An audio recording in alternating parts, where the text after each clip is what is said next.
Bom dia, meus irmãos, paz no Senhor Deus, que Ele nos abençoe abundantemente, que a nossa semana seja maravilhosa, pedindo a proteção divina e também inspiração para entender e explicar a palavra de Deus corretamente. Hoje é dia de nossos passos com Deus sobre Gênesis 45. Eu vou falar um pouquinho e depois nós vamos às questões para fazer uma revisão assim muito rápida sobre o capítulo. Então, hoje falando um pouquinho sobre reconciliação. Quando nós falamos sobre reconciliação, nós estamos falando sobre a atitude cristã, a atitude que cada um de nós devemos ter. Nós queremos que as pessoas perto de nós sejam aquelas pessoas fáceis de se lidar, as pessoas perfeitas, maravilhosas, que estão sempre felizes, que nos tratam bem, com muita consideração, mas nem sempre isso acontece. E nós não queremos de maneira nenhuma problemas, nós não queremos as pessoas problemáticas, as invejosas, as caluniadoras, os fofoqueiros, as pessoas que nos roubaram, nos trataram mal de alguma maneira, aquelas pessoas que a gente trabalha com ela e o tempo todo fazendo algo para nos derrubar. Nós não queremos essas pessoas perto de nós. Mas veja que para Deus nós temos que ter uma atitude cristã, não é aquilo que nós queremos, mas nós passamos a nos escravizar de certa forma para o Senhor. Porque se nós pertencemos ao Senhor, nós não podemos trazer essa distinção dentro de nós, mas aceitar as pessoas como elas são, sem julgar, sem a gente fazer o papel de juiz. Veja que José, ele estava completamente certo se ele odiasse o irmão. Mas veja que José nunca fez isso. Apesar dos irmãos ter tentado matá-lo, depois venderam ao Egito, José passou por uma tragédia na sua vida por causa dos irmãos. Os irmãos mentiram para o pai de José, que José estava morto. E 22 anos se passaram.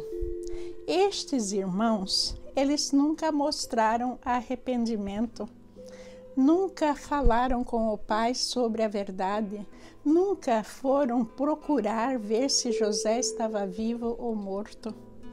Mas não foi preciso Deus agir ali com José, que não era culpado, e nesse reencontro, possivelmente um perdoar o outro.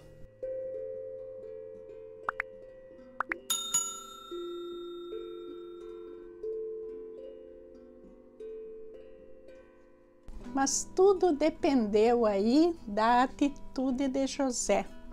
Mesmo não sendo culpado, ele agiu de uma maneira para assegurar, para ver se os irmãos tinham mudado, se Benjamim, que é o seu irmão de sangue mais novo, estava em segurança, o seu pai. Então houve uma série de passos aí para José chegar a revelar quem ele era para os seus irmãos. O perdão, às vezes, é assim. Quando algo acontece, o sangue sobe na nossa cabeça, é normal a gente sentir raiva, a gente sentir aquele desapontamento dentro de nós. Mas quando o nosso sangue esfria, nós paramos para pensar, estudar a palavra de Deus sobre isso, aí a gente tem que decidir algo sobre isso. E nunca devemos decidir estar do lado do mal, guardar rancor, guardar aquele sentimento negativo dentro de nós. Não, isso tudo a gente tem que eliminar do nosso coração. Porque se ficar no nosso coração, além de nos trazer tristeza, adoece o nosso corpo, traz ansiedade, traz depressão e muitas outras coisas. E o mais importante é que isso nos afasta de Deus. Porque uma pessoa que não pode dar o perdão, ela não está à altura de Jesus Cristo. Então nós temos que pensar muito nessa situação. Agora, na situação de José, vocês viram que os culpados não vêm facilmente até a gente. Muitas vezes é a gente que não é culpado que tem que ir e dar o primeiro passo. Isso não significa nada porque não é sobre a pessoa. O que ela fez, mesmo a gente dando perdão para ela, mesmo que ela não aceite, é entre ela e Deus. Mas aqui do nosso lado, por exemplo, no meu caso, é entre eu e Deus. Ninguém mais vai resolver a situação da minha alma com Deus, mas somente eu. Então eu tenho que dar aos outros o perdão, dar a eles libertação, me libertar dessas correntes malignas que a gente fica preso através de certos acontecimentos funestos em nossas vidas. Então vamos, minha gente, libertar dessas coisas. Vocês vão ver que a felicidade entrará muito mais pelas suas portas. A Bíblia diz para a gente tomar muito cuidado, para a gente não se tornar uma raiz amargurada, uma pessoa amargurada. Vou ler para vocês o que está escrito em Hebreus 12:15. Está escrito o seguinte: fiquem atentos para que não brote nenhuma raiz venenosa de amargura que cause perturbação, contaminando muitos.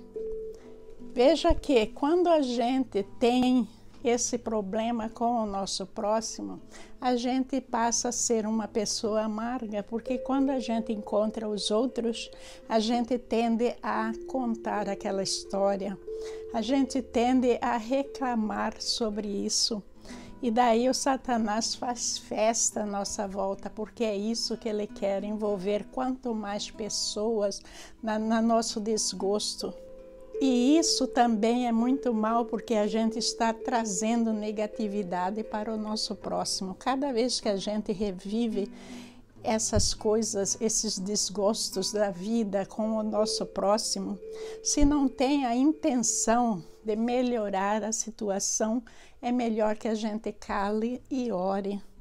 Porque tudo isso, essa raiz de amargura, essa raiz venenosa que a gente traz para dentro da gente, é algo que o nosso inimigo está impondo para nós.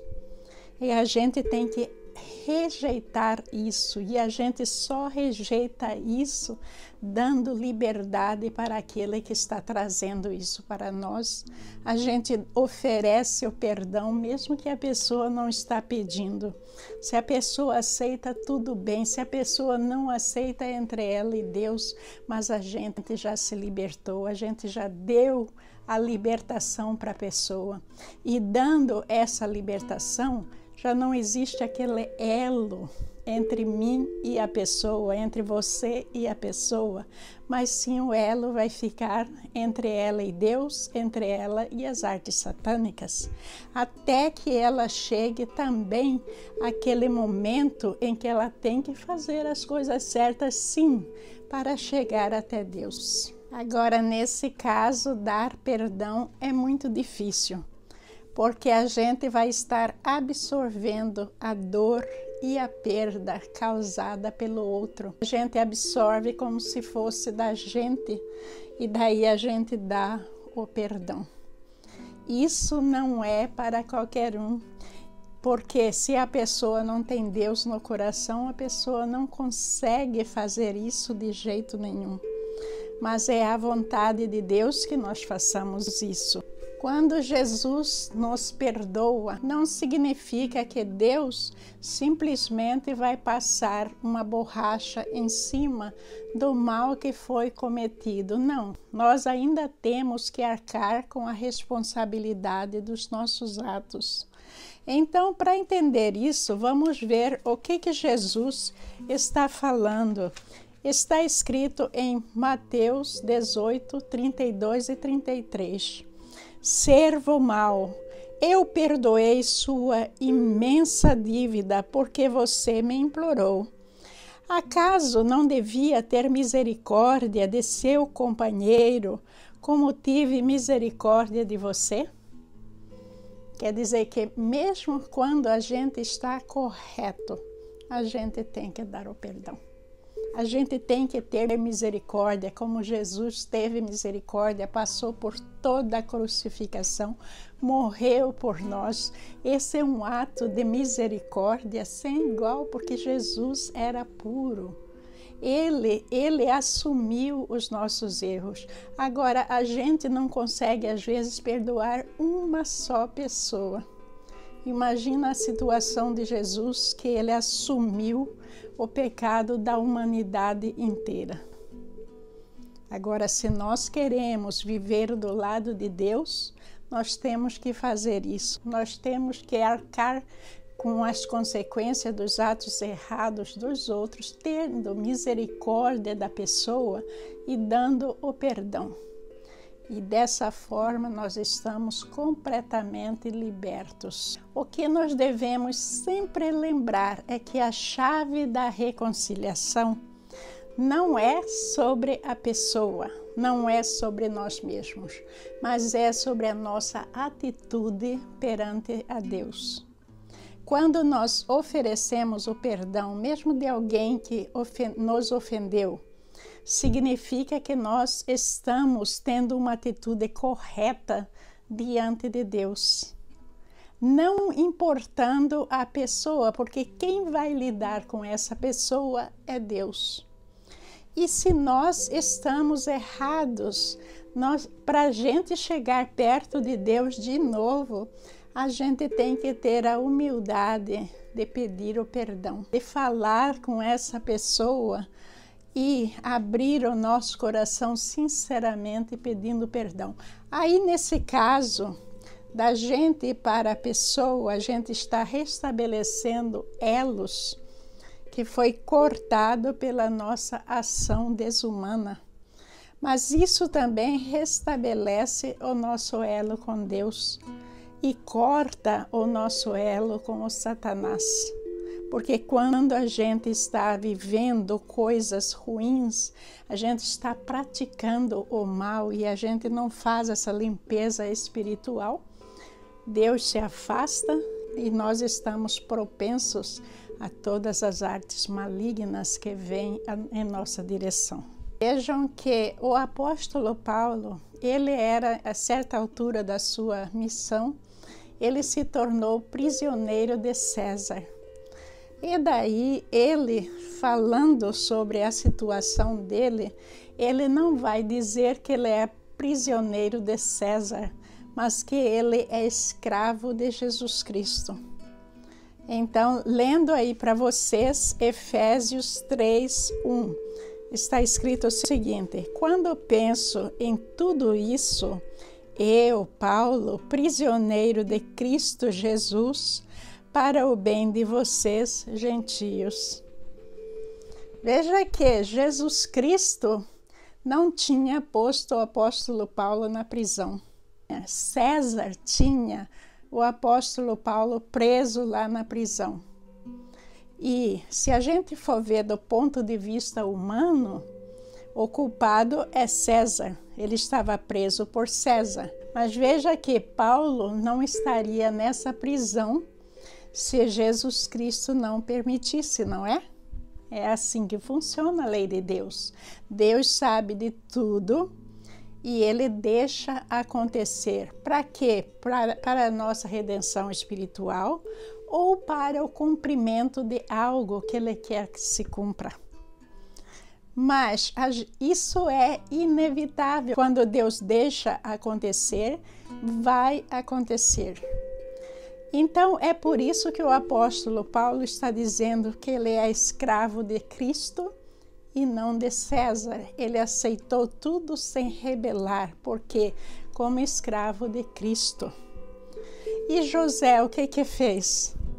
José lá abraçando os irmãos, ao invés de jogar na cara dos irmãos, o que é que ele fez? Ele falou que Deus queria que acontecesse assim, não foi? Sim, foi isso que ele falou.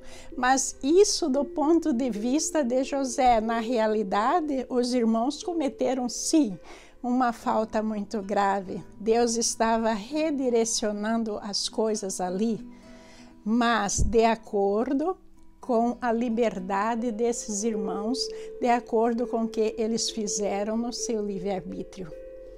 Essa parte é um pouco difícil da gente entender, porque Deus nunca pega uma pessoa e faz da pessoa como marionetes, né? Aquelas bonequinhas que Deus fica manipulando. Deus não faz isso. Deus, ele direciona a pessoa de acordo com os atos. Eu já expliquei isso. Se Deus quer que eu leia esta Bíblia, eu falo, não, eu não vou ler esta Bíblia, eu vou aqui jogar ping-pong. Deus deixa eu vir e jogar ping-pong. Mas Deus vai me redirecionar de uma maneira que, diretamente ou indiretamente, eu vou ter que fazer o que Ele quer, voltar e ler a Bíblia. Então, veja que isso a gente tem que entender, que de qualquer maneira a gente é escravo de nosso Senhor Jesus Cristo. E muitas vezes, eu já disse isso muitas vezes, foram eles que me ofenderam. Eles é que têm que mudar, não eu. Mas veja bem que quando Deus é o centro de nossas vidas, toda a nossa atitude passa a ser centrada em Deus. A gente não vai importar o que o outro está fazendo contra nós, porque nós somos únicos perante a Deus. Então nós temos que agir como pessoas tementes a Ele. Agora, quem vai lidar com essa pessoa é o próprio Deus. Deus, de uma maneira ou de outra, vai trazê-lo para si. Eu não sei quantos vales de lágrimas a pessoa vai ter que atravessar. Eu não sei quantos anos. Aí José foi 22 anos e os irmãos não vieram atrás dele. Os irmãos não pediram perdão. Os irmãos não contaram a verdade para os pais, para o pai. Então veja, 22 anos não é 22 dias.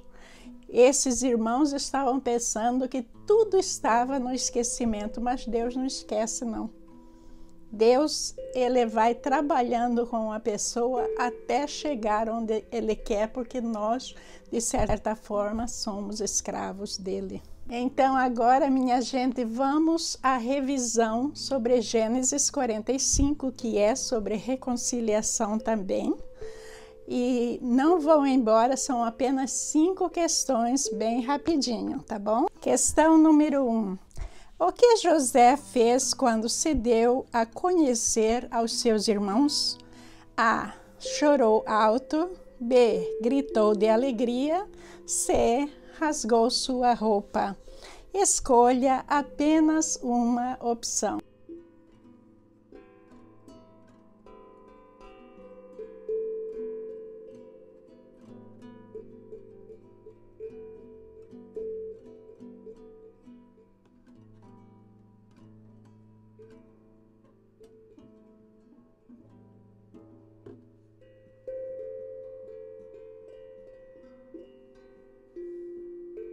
A resposta correta é a. Chorou alto. José estava sofrendo por anos por causa desses irmãos, sem saber o paradeiro de Benjamim, sem saber o que aconteceu com os seus pais, mas ele estava sendo direcionado por Deus, temendo e obediente a Deus, aguardando o momento certo e propício para esse reencontro. E ele fez tudo passo a passo como Deus queria. Está escrito em Gênesis 45:2, e ele se pôs a chorar tão alto que os egípcios o ouviram, e a notícia chegou ao palácio do faraó. Questão 2. Como os irmãos de José se sentiram quando perceberam que estavam na presença de José? A. Muito feliz. B. Chocados. Ou C. Pasmados. Escolha apenas uma opção. Vamos ao tempo para vocês pensarem.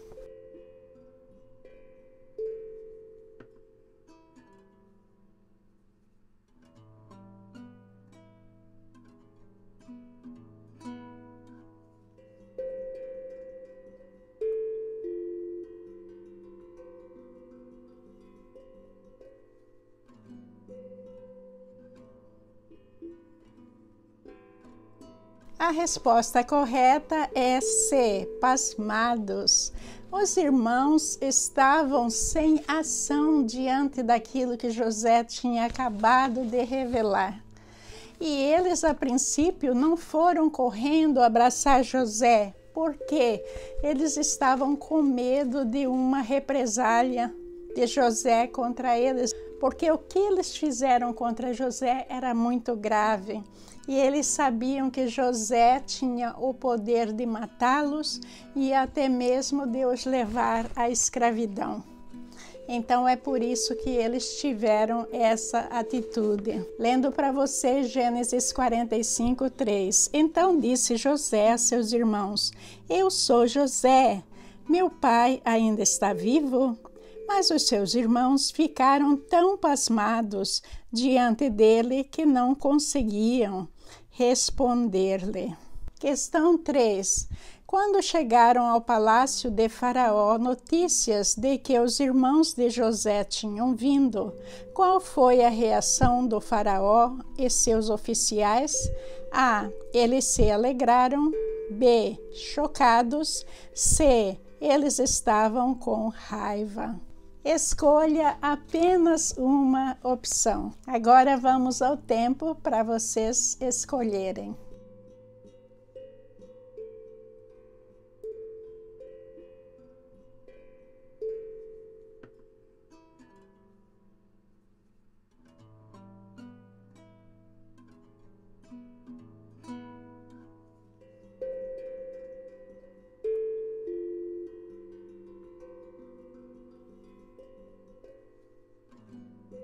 A resposta correta é A. Eles se alegraram. Todas as pessoas do palácio Faraó se alegraram e o Faraó não pôs nenhum empecilho nas decisões de José, porque ele confiava plenamente em José. José tinha realizado muitas obras maravilhosas. José tinha prevenido o Egito contra a fome, tinha preparado tudo antes da fome que ele tinha interpretado através do sonho do faraó. Então, o faraó confiava muito em José. Não importa o que José fizesse, ele assinava embaixo. Leitura de Gênesis 45:16. Quando se ouviu no palácio do faraó que os irmãos de José haviam chegado, o faraó e todos os seus conselheiros se alegraram. Questão 4. Por que José convidou sua família, toda a casa de Jacó, para morar com ele no Egito? A. Para sustentá-los no período de 5 anos de fome. B. Para protegê-los de saqueadores. Ou C. Para dar-lhes terras aráveis para a agricultura. Escolha apenas uma opção. Agora vamos ao tempo para vocês escolherem.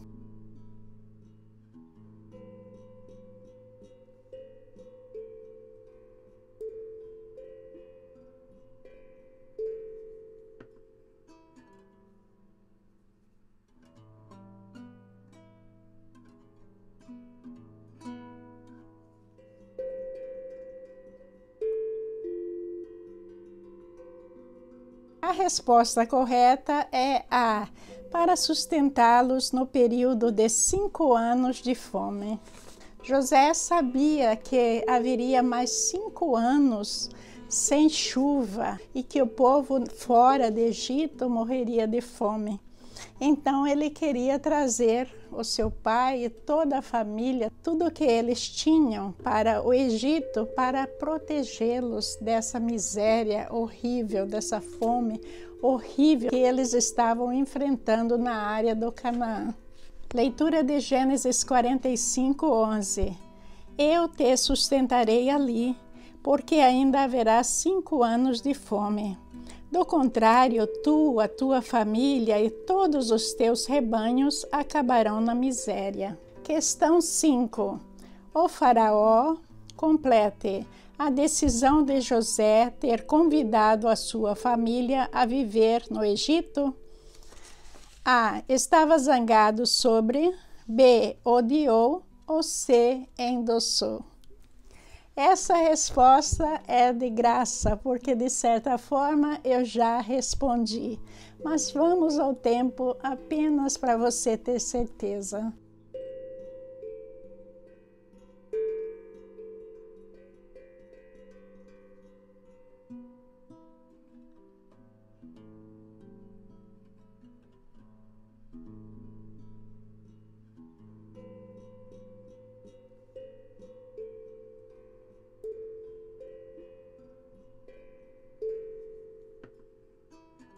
A resposta correta é C, endossou.